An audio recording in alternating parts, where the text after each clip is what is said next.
My grandfather used to say people change when money's involved. But a camera? A camera never lies. I didn't understand what he meant, until it was too late. The sky outside was the color of faded denim the day everything started to fall apart. I remember that clearly. The sun hung low and the clouds looked like they were holding their breath. Inside the house, though, it was quiet. Too quiet. That was the first clue. My name is Emma. I'm 27 and I work in hospice care, which I guess means I'm used to endings. Not the sudden kind. The slow, weary kind. The kind that gives you time to say goodbye if you're lucky. When my grandfather's health started to spiral, I didn't hesitate. I dropped my part-time hours, packed up my apartment, and moved back into the creaky two-story home I'd spent every summer in as a child. My grandfather, Pop, as I always called him, had raised my sister and me after our parents died in a car accident when I was 12. He was the kind of man who still polished his shoes every Sunday and never swore in front of women. So when the doctor said he had less than 6 months, I came home. It felt right. Until Sarah showed up. My sister, Sarah, is 31. She's the kind of woman who always has perfect nails, perfect lighting, and an Instagram caption ready before the photo's even taken. We hadn't been close in years. She moved to Los Angeles after college, chasing dreams, drama, and anyone with a recognizable last name. We kept in touch in the way siblings sometimes do: birthday texts, Christmas cards, the occasional "saw this and thought of you" that felt more like obligation than affection. So when she arrived at Pop's doorstep unannounced, dragging a sleek silver suitcase and wearing sunglasses indoors, I was surprised. Pleasantly at first. But something felt off. She cooed over Pop like he was a cute old dog. "Oh my God, you've gotten so skinny."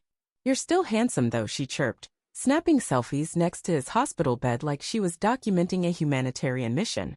Pop smiled, tired but polite. I could tell he was happy to see her, even if he didn't fully understand why she was suddenly back after all these years.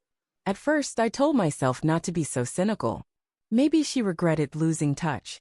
Maybe she was finally ready to be part of the family again. But then little things started to bother me. She insisted on managing his medications, even though she didn't know a Tylenol from a thyroid pill. She volunteered to handle the bills, and suddenly the mail started disappearing. When I asked about it, she laughed it off. "I'm just trying to help, Em. You need a break. You look tired." It was all so sweet. Too sweet. Like Splenda-Sweet, the kind that leaves a weird aftertaste. And then one night, I walked past Pop's room and found her whispering to him. "Just sign it," she said, her voice low but firm. "You won't be around long enough to regret it anyway." I froze.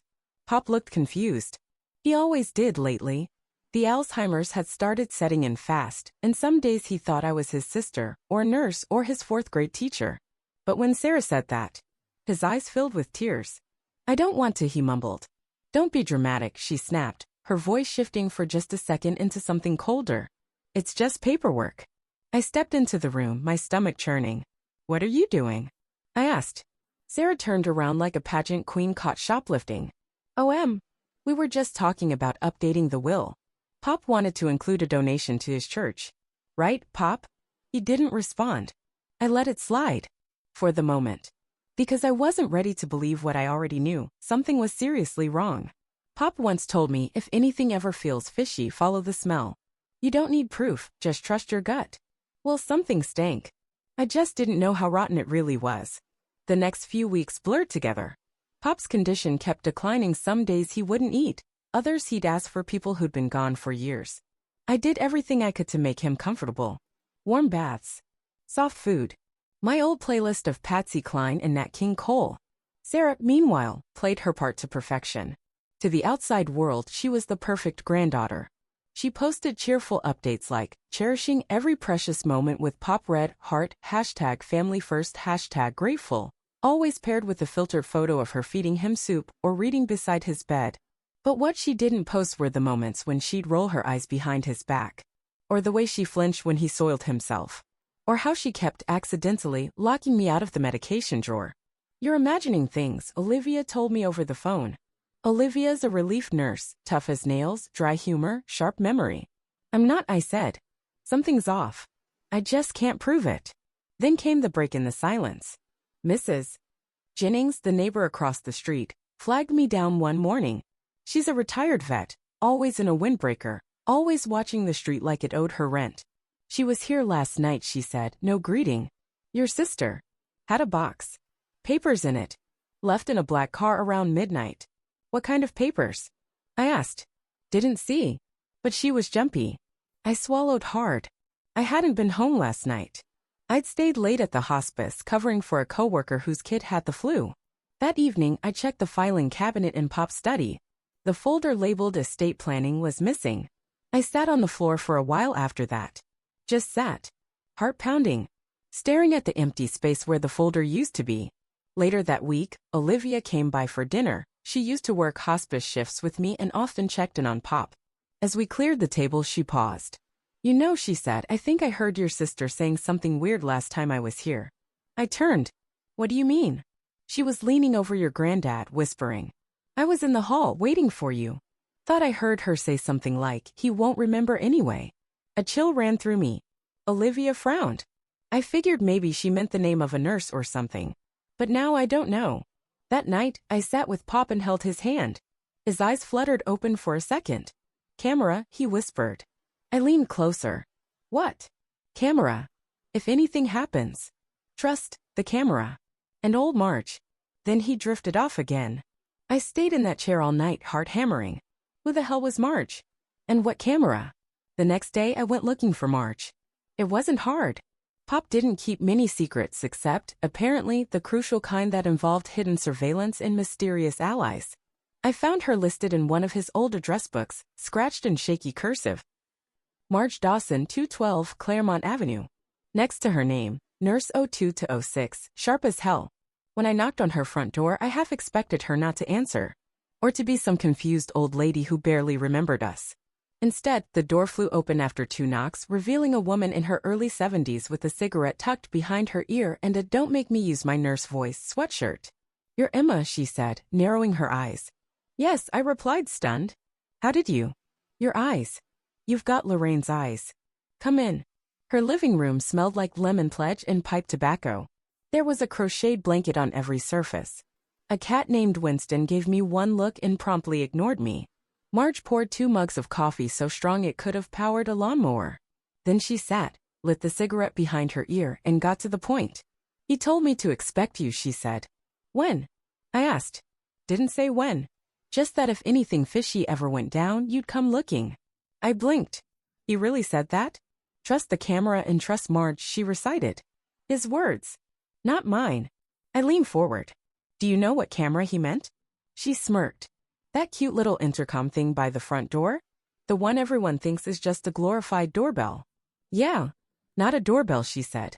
I helped him rig it up in 2015. Hidden camera. Motion activated. Records to an SD card. I stared at her. You're kidding. Your grandpa didn't trust lawyers. Said paper trails were too easy to manipulate. But video? That was gospel. I sat back, heart pounding. Where's the footage? She looked toward a box by the bookshelf. I think I've still got the reader for the SD card. Let's find out. An hour later, we sat on the carpet in front of her TV, a laptop hooked up, the footage from the doorbell camera playing in grainy, colorless silence. Then there she was. Sarah. In Pop's room. Paper in hand. Holding his wrist and forcing a pen into it. Sign it. Just sign it. It's just paperwork, she said. Pop tried to pull back, but his arm trembled too much to resist. This isn't what I... Shoo, she said. I'll take care of everything. You just rest, okay? And then he signed. Tears rolled silently down his cheeks. My stomach turned. My throat felt tight. I had the proof. Sarah had coerced our grandfather into signing something and I had no idea what it was yet, but now I had her on video. Red-handed. I knew she was no good, Marge muttered beside me. That girl's eyes are hungry. I nodded slowly, my mind already racing. I had the video. I had the witness. What I didn't have was time. I drove home from Marge's in a haze, clutching the SD card like it was made of gold. My hands trembled the whole way. Proof. Finally. Proof that something was rotten. Back at the house, I locked my bedroom door, backed up the footage to my laptop, and named the folder something boring, Tax Documents 2020. I even emailed a copy to myself for good measure. But that night, something was off. Around 2 a.m., I woke up to a soft creak downstairs. Our house was old. It creaked even when no one was in it. But this sound was different. Footsteps. Slow, deliberate. I slipped out of bed, heart hammering, and peeked down the hall. Sarah's door was closed. My phone was on the nightstand. I grabbed it and padded downstairs, trying not to breathe too loudly. The study door was cracked open. I pushed it gently and nearly gasped. The drawer I had checked yesterday, the one that had been empty, was open again. This time the folder was back. Except now it contained nothing but junk. Old utility bills. Coupons. The real documents were still missing. I turned to go back upstairs, nerves on fire, and froze. The laptop. The one I used to view the footage. The one where I had saved everything.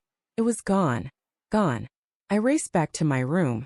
My laptop, the other one, the backup I use for work, was still there. The SD card reader was gone too. My heart sank. I opened my email, scrolled frantically through my sent messages. Nothing. The email I thought I had sent with the footage? It wasn't there. Panic rose like bile. I checked my recycle bin. Emptied. My browser history? Cleared. Sarah. She had gotten to it. Somehow. I stormed down the hall and pounded on her door. "What?" she mumbled, opening it in her silk robe, eyes bleary. "Do you know what time it is?" "Where's my laptop?" I demanded. She frowned. "You're what?" "Don't play dumb. It was on my desk. It's gone. Along with the SD card." She blinked at me. "I've been asleep since 10. I stared at her. Either she was lying through her teeth, or she was good enough to cover her tracks in her sleep. I didn't answer. Just turned and walked away. That morning I told Marge what happened. Her face paled.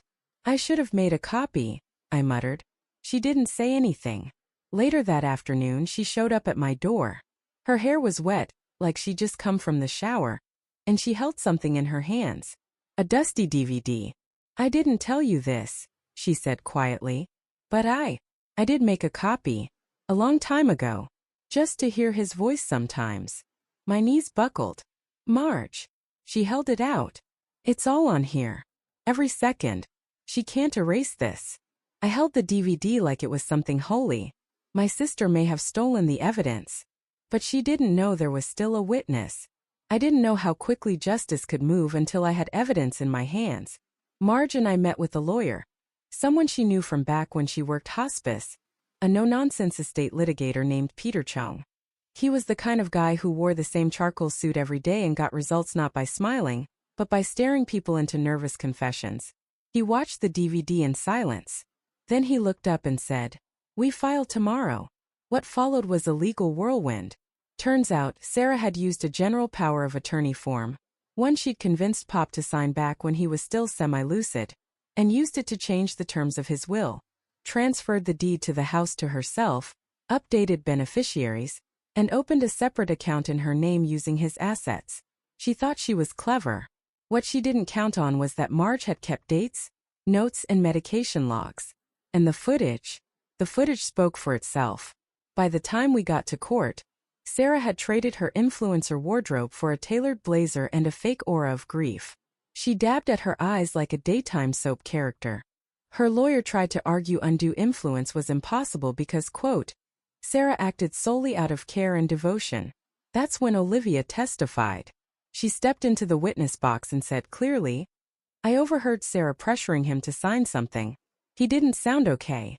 Then Mrs. Jennings, bless her, got up and told the judge about the night she saw Sarah sneaking out with papers. "She looked guilty," she said simply. "And in my day we knew what that meant." Then came the nurse from the hospice rotation, a woman I barely knew, but who had worked a few overnight shifts. She confirmed what Olivia had said. The patient was heavily medicated that week. He shouldn't have been signing anything, let alone legal documents. And then, Marge. She wore her Sunday best, a purple dress with orthopedic heels, and brought the DVD. Peter set up the player. The courtroom went silent. On screen my grandfather looked small, tired, sitting up in his bed. Sarah stood next to him, papers in hand. "Just sign," she whispered. "Don't make this harder." "I don't want to give her the house," he said weakly. "It's not hers." "She's too soft," Sarah replied. "She'll just waste it." I said no. And then tears. He cried. On camera. Real quiet sobs. "I want Emma to have it." She took care of me. The judge stopped the video there. The silence in the room was thick enough to choke on.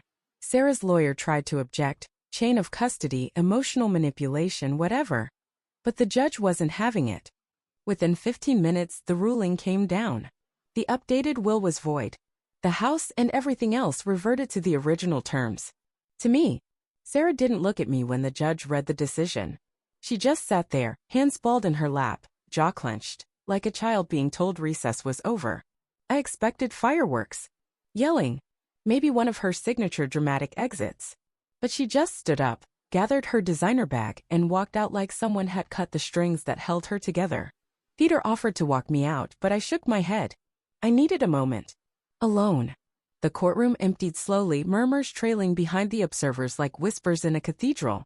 When I stepped outside into the pale sunlight, Marge was waiting for me on the courthouse steps. "You'd be proud," she said simply. I nodded, too choked up to answer. Later that week, I went back to the house. Not to celebrate. Just to breathe. Pop's presence still lingered in the creak of the stairs, the smell of pine cleaner, the way the hallway light flickered when it got too hot. Sarah had already cleared out. Or maybe she never really unpacked. There was only one thing left behind on the mantel, our grandmother's porcelain vase. It was always her favorite. A pale blue with painted magnolias, a family heirloom passed down from some great-aunt I never met. Sarah used to pretend it was hers when we were little. One time, she tried to trade it for a Game Boy at a garage sale. Pop never let her forget that. I stared at the vase for a long time. Then, I wrapped it carefully in a dish towel, placed it in a gift bag, and drove across town to where Sarah was staying, a boutique Airbnb she'd booked under the name S. Whitmore. She answered the door with red-rimmed eyes and a stiff jaw. I didn't say anything. Just handed her the bag. "What's this?" she asked. "Our grandmother's vase," I said. "I thought you should have something. A keepsake." Her eyes searched mine for sarcasm, bitterness, anything. But there was nothing left to give her. "Goodbye, Sarah," I said. And then I walked away. The days after the court ruling felt quieter than I expected. Not the kind of quiet that comes from peace, not yet, but the kind that settles in after a storm. Everything's still standing, but damp and a little hollow. I started cleaning out the house slowly, one room at a time. Pop's slippers were still under the recliner. His reading glasses sat beside a half-finished crossword puzzle. Every drawer held little reminders, shopping lists in his shaky handwriting, folded notes addressed to M. He'd left a voicemail on my phone months earlier, something I'd forgotten to listen to, thinking I'd have more time. One night, I finally pressed play. "Hey, pumpkin. Just wanted to say I'm proud of you. I know I don't say it enough. You've got a good head, a good heart. That'll get you through. Don't forget to rest. Love you." I sat on the kitchen floor and cried for the first time in weeks. Real raw sobs. Not just for Pop, but for the way Sarah and I had ended. For the family that once was, for what I thought we could still be. And for the hard truth that we were never going to fix what broke between us. A few days later, I digitized the DVD. Not just to protect the footage that had served its purpose, but because I wanted to save the sound of his voice. His chuckle when he told an old story. The way he'd hum Sinatra songs while sorting the mail. I clipped the section where he and Marge argued over whether Miracle Whip counted as real mayo. "Asterisk, it's tangier," he said. "That's not a defense, Arthur," she shot back. "That's a cry for help." Asterisk. I laughed out loud. Not just because it was funny, but because for the first time in months, the sound felt like home. I created a folder on my computer, Pop's voice. It's the little things that remind you who someone really was. Not the estate paperwork. Not the court rulings. But the echoes of their laughter in a kitchen where the linoleum still squeaks in the same spot. A few weeks after the ruling, a letter arrived in the mail. Not from Sarah. From her lawyer. It was stiff and clinical, a formal notice that Sarah wouldn't be contesting the court's decision further, and that any outstanding belongings had been surrendered. Enclosed was a list of items she'd claimed as her own. Most of them were laughable: a French press I bought last Christmas, a yoga mat she never used, some gold earrings Pop gave her when she turned 18. At the bottom of the letter, written in her handwriting, small, sharp, impatient, was a short message. "Keep the house. I don't want anything that smells like you." I read it twice, then slid it into a drawer and never touched it again. Let her have the last bitter word if she needed it. I had more important things to do. I called Marge and invited her over for lunch. When she arrived, she brought deviled eggs and a new Sudoku book for me because grief needs distractions. We sat on the porch with sandwiches, watching clouds roll across the sky. I always knew she'd try something, she said after a long silence. Me too, I admitted. I just didn't want to believe it. That's the problem with loving people who love things more than they love you, March said, stirring her iced tea. They know how to play you. I looked at the oak tree in the backyard, the one Pop planted the summer Sarah left for college. We used to hang tire swings from it, pretend it was a spaceship. You ever think people like that change? I asked. Marge didn't answer right away. Then, softly, not without consequences. I nodded. I already knew that was true. That night, I started writing letters, not to Sarah, not to lawyers, but to Pop. Just short ones. Little updates. Tried the old chili recipe. Still too spicy. Marge says you had no taste buds left after the war anyway. The lawn mower finally gave out. I replaced it. Hope that doesn't make me a traitor. It helped somehow. Like sending messages into the void, knowing he wouldn't answer but that he might be listening. Summer settled over the house like a warm quilt. I spent mornings on the porch with coffee, afternoons restoring the garden Pop used to brag about, and evenings replaying old memories, some sweet, some sharp. One day, while pruning the rose bushes, I found a small rusted key buried near the base. It didn't match anything inside the house. I tried every drawer, every cabinet. Nothing. Until I remembered the basement, and the lock chest Pop always kept in the far corner, under a tarp, beside the water heater. The key fit perfectly. Inside I found dozens of notebooks bundled in twine. Each one was labeled by year. At first I thought they were journals. But no, they were letters. Every one of them addressed to me or Sarah. Emma, I saw how you helped that cat outside even though it hissed at you. You're braver than you think. Sarah, I know you're struggling to fit in at school. But pretending to be someone else won't make the loneliness go away. There were pages and pages of gentle truths, confessions, regrets. Pop had been writing to us for years, maybe because he couldn't always say the right things aloud, or maybe because he didn't want them to disappear with him. The last notebook was dated just 6 weeks before he passed. On the first page, if you're reading this, it means I'm gone. And if you're still in that house, Emma, I trust you to do what's right. I closed the book and held it to my chest. It felt like a final hug. I didn't tell Sarah about the letters. They weren't for her anymore. She made her choice when she pressured a dying man to rewrite his legacy. Instead, I focused on what I could control. I got certified in end-of-life care counseling, something I'd wanted to do for years but had put off. I started a small grief support group at the local community center, free sessions on Sundays, open to anyone navigating loss. People came. Quietly, hesitantly at first, then more confidently. A retired librarian mourning her wife. A teenage boy who lost his uncle. A single dad still processing a miscarriage. I wasn't just Pop's granddaughter anymore. I was a keeper of stories. A witness. A guide. Just like he'd been for us. It was late September when the house finally felt like mine. Not just in paperwork, but in spirit. The summer sun had faded into gold-tinted evenings. Cicadas hummed. The front porch swing creaked softly when the wind caught it just right. I sat there one night, legs curled under me, wrapped in Pop's old cardigan. A mug of chamomile steamed in my hands. On the porch table, a small Bluetooth speaker played a digitized clip from the DVD one I'd edited to keep with me. Pop's voice echoed gently. Lorraine, you burned the chicken again. Laughter. Only the outside. She shot back. It's charcoal. We could pave the driveway with it. And then their laughter again, that warm, unguarded, married for decades kind of laughter. I'd listened to it so many times I could mimic every chuckle. Still, it made my chest ache in the best way. Behind me, the lights in the house glowed soft and golden. A home, not a museum. Everything Sarah had tried to take, I had reclaimed. But not through anger. Through endurance. Through love. She hadn't called since the day I handed her the vase. Maybe she never would. And honestly, that was okay. I'd spent too long mourning the idea of a sister who didn't exist. The real one made her choices. I made mine. I didn't keep the house to prove a point. I kept it because Pop wanted me to. Because within its walls were recipes, scribbled notes, memories soaked into floorboards. Because here I could build something new rooted in dignity and truth. Sometimes family isn't who shares your blood. It's who stands beside you when everyone else smells profit. And sometimes justice doesn't come with a gavel. It comes with a DVD. A neighbor's testimony. A gruff nurse who doesn't take crap from anyone. It comes with you standing tall and saying no. Not this time. And it ends with you on the porch, listening to ghosts laugh in the kitchen, knowing you made them proud.